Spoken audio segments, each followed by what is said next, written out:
ಬೆಂಗಳೂರಲ್ಲಿ double decker flyover trial run ಇವತ್ತಿನಿಂದ ಆರಂಭವಾಗಲಿದೆ. ಸಿಲ್ಕ್ ಬೋರ್ಡ್ ಜಂಕ್ಷನ್ನಲ್ಲಿ ಟ್ರಾಫಿಕ್ ಕಿರಿಕಿರಿಗೆ ಮುಕ್ತಿ ಹಾಡೋದಕ್ಕೆ ಮೇಲ್ಸೇತುವೆ ನಿರ್ಮಾಣ ಮಾಡಲಾಗಿದೆ. ಡಬಲ್ ಡೆಕ್ಕರ್ ಫ್ಲೈಓವರ್ ಮೇಲೆ ಪ್ರಾಯೋಗಿಕ ಸಂಚಾರಕ್ಕೆ ಡಿಸಿಎಂ ಡಿಕೆ ಚಾಲನೆ ನೀಡಿದ್ದಾರೆ. ಸಿಲ್ಕ್ ಬೋರ್ಡ್ ಟ್ರಾಫಿಕ್ ಕಿರಿಕಿರಿ ತಪ್ಪಿಸೋದಕ್ಕೆ ಫ್ಲೈಓವರ್ ನಿರ್ಮಾಣ ಮಾಡಲಾಗಿದೆ. ಇನ್ನು ಡಿಸಿಎಂಗೆ ಸಾರಿಗೆ ಸಚಿವ ರಾಮಲಿಂಗಾರೆಡ್ಡಿ ಕೂಡ ಇವತ್ತು ಸಾಥ್ ನೀಡಿದ್ದಾರೆ.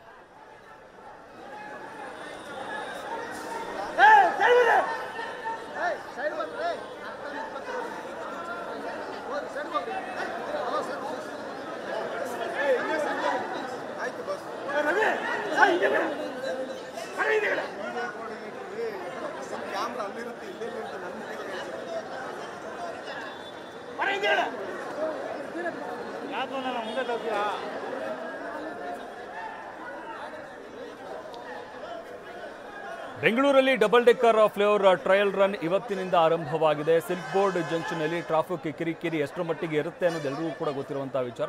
ಅದರಿಂದ ಮುಕ್ತಿಗೆ ಹಾಡೋದಕ್ಕೆ ಮೇಲ್ಸೇತುವೆಯನ್ನು ಈಗಾಗಲೇ ನಿರ್ಮಾಣ ಮಾಡಲಾಗಿದೆ. ಡಬಲ್ ಡೆಕ್ಕರ್ ಫ್ಲೈಓವರ್ ಮೇಲೆ ಪ್ರಾಯೋಗಿಕವಾದಂತಹ ಸಂಚಾರಕ್ಕೆ ಡಿಸಿಎಂ ಡಿಕೆ ಇವತ್ತು ಚಾಲನೆಯನ್ನು ನೀಡಿದ್ದಾರೆ. ಇವತ್ತಿನಿಂದ ಪ್ರಾಯೋಗಿಕವಾಗಿ ವಾಹನಗಳ ಸಂಚಾರವನ್ನು ನಡೆಸಲಾಗುತ್ತೆ. ಸಿಲ್ಕ್ ಬೋರ್ಡ್ ಟ್ರಾಫಿಕ್ ಕಿರಿಕಿರಿ ತಪ್ಪಿಸುವುದಕ್ಕೆ ಫ್ಲೈಓವರ್ ನಿರ್ಮಾಣ ಮಾಡಲಾಗಿದೆ. ಡಿಸಿಎಂಗೆ ಸಾರಿಗೆ ಸಚಿವ ರಾಮಲಿಂಗಾರೆಡ್ಡಿ ಕೂಡ ಇವತ್ತು ಸಾಥ್ ನೀಡಿದ್ದಾರೆ.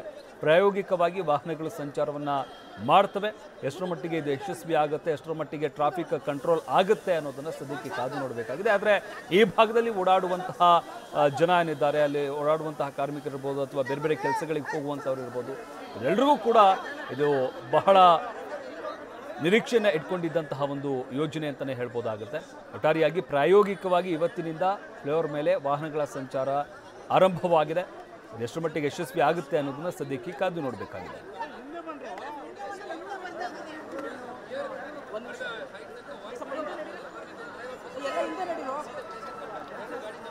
ಇನ್ನು ಸುಮಾರು 3.5 ಕಿಲೋಮೀಟರ್ ಉದ್ದದ ಡಬಲ್ ಡೆಕ್ಕರ್ ರಸ್ತೆ ಇದು ನಿರ್ಮಾಣ ಮಾಡಲಾಗಿದೆ. ರಾಗಿಗುಡ್ಡದಿಂದ ಸಿಲ್ಕ್ ಬೋರ್ಡ್ ಜಂಕ್ಷನ್ ವರೆಗೆ ಫ್ಲೈಓವರ್ ರಸ್ತೆಯನ್ನು ನಿರ್ಮಾಣ ಮಾಡಲಾಗಿರುವಂಥದ್ದು.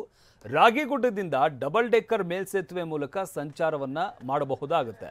ಇನ್ನು ಸಿಗ್ನಲ್ ಮುಕ್ತ ಕಾರಿಡಾರ್ಗಾಗಿ ಪರಿವರ್ತಿಸುವಲ್ಲಿ ಮಹತ್ವದ ಪಾತ್ರ ವಹಿಸುತ್ತೆ.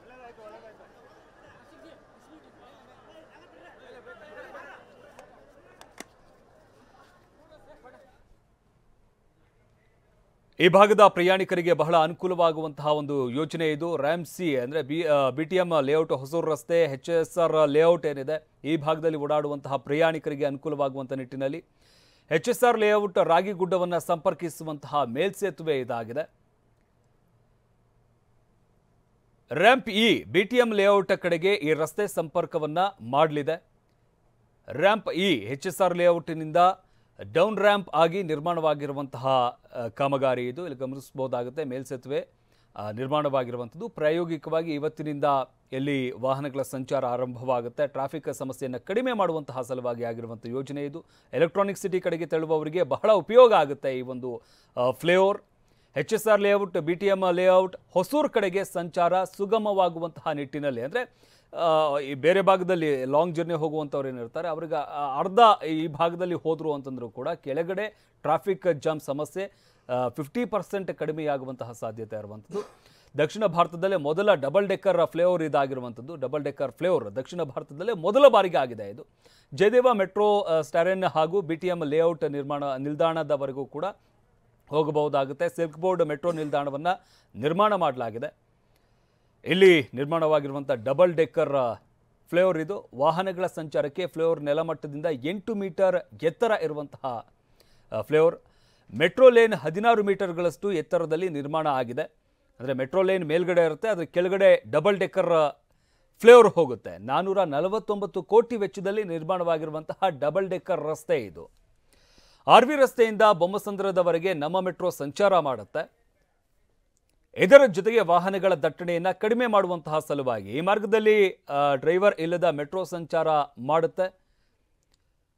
ಮೆಟ್ರೋ ಸಂಚಾರ ಕೂಡ ಇರುತ್ತೆ. ಇದ್ರ ಜೊತೆಗೆ ಡಬಲ್ ಡೆಕ್ಕರ್ ಫ್ಲೈಓವರ್ ಕೂಡ ಇಲ್ಲಿ ಮಾಡಲಾಗಿರುವಂಥದ್ದು. ಅಂದರೆ ಮೇಲ್ಭಾಗದಲ್ಲಿ ಮೆಟ್ರೋ ಹೋಗುತ್ತೆ, ಅದರ ಕೆಳಗಡೆ ನಿರ್ಮಾಣವಾಗಿರುವಂತಹ ರಸ್ತೆ ಕಾಮಗಾರಿ ಇದು. 449 ಕೋಟಿ ರೂಪಾಯಿ ವೆಚ್ಚದಲ್ಲಿ ನಿರ್ಮಾಣವಾಗಿರುವಂತಹ ಕಾಮಗಾರಿ. ರಾಗಿಗುಡ್ಡದಿಂದ ಡಬಲ್ ಡೆಕ್ಕರ್ ಮೇಲ್ಸೇತುವೆ ಮೂಲಕ ಸಂಚಾರವನ್ನು ಮಾಡಬಹುದಾಗುತ್ತೆ ಸಿಲ್ಕ್ ಬೋರ್ಡ್ವರೆಗೂ. ಡಬಲ್ ಡೆಕ್ಕರ್ ಫ್ಲೈಓವರ್ ಮೇಲಿನ ಡೆಕ್ನಲ್ಲಿ ಮೆಟ್ರೋ ಸಂಚಾರ ಅಂದರೆ ಅದರ ಮೇಲ್ಗಡೆ ಮೆಟ್ರೋ ಸಂಚಾರ ಇರುತ್ತೆ.